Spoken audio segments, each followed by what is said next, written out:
Okay, so this hoof is like about midway through the process. Basically, what I start with is I paint the hoof black completely, and then I like basically add layers of striation. I generally use this, and I also sometimes use the thicker version of it, which is a little bit different color of black. And I also often use this acrylic. I sometimes use the high flow version of the white as well for different things as far as hoofs go, especially like at the top of the hoof there's usually a white line, which is I believe the growth line. So I usually either paint that in at the very beginning, or sometimes I'll go back and add that later. So essentially what at least my process is, everybody does it differently. You just kind of have to experiment to find like how you want to do it. While it's still wet, I start adding layers. So I will go this way.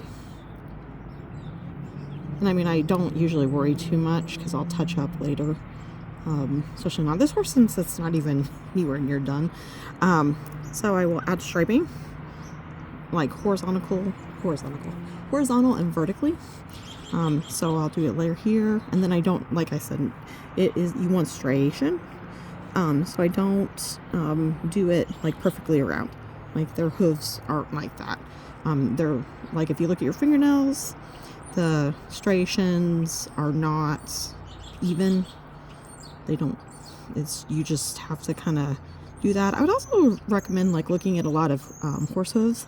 That's usually what I do, simply because they all look different, and like there's no wrong way to do it, although like usually they are kind of a like a dark gray color as far as like the dark hoof goes. So I just go this away, and then I'll add like a layer that goes this, and basically you just kind of keep doing that, building up the color until you get it the way you want. Usually it takes me like several layers to get it the way I want it to look. And like when you start doing it, you'll start seeing the lines.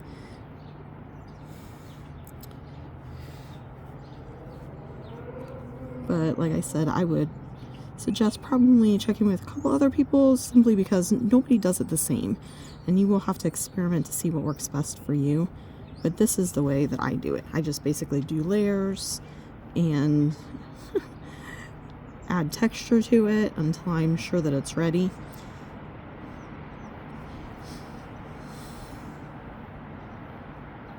And I'll add some white in, some black in. I'm usually a lot neater than this because I'm not working on a horse that's finished, but I'll darken it up a little bit until I get it the way that I want it. Like if I'm doing a light hoof, I usually start with like an off-white or a creamy base, and then I will add blacks and like dark browns. I use sepia brown a lot. For this, I usually just do blacks and whites. Sometimes I will add a little bit of cream in. This looks awfully messy, but just to give you an idea, you just kind of keep doing it until you're happy with it. Because like I said, there's no one true way to do it. You just want to make sure that you have striation. Like the more detailed it is, the more realistic it's going to be.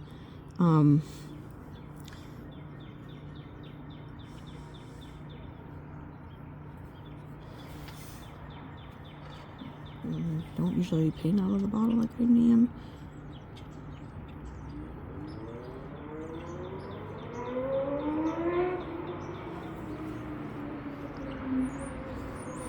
So that's how I do it, and like oftentimes I will put several layers on, let it dry, come back to it, see what I think, and then usually add several more layers to it. So it's just kind of a layered process. Like no hoof is solid, even if it is like a brown hoof or like the light, you always have that striation. So that is how I do it. If you have any other questions, feel free to ask me. As you know, I'm always happy to help you.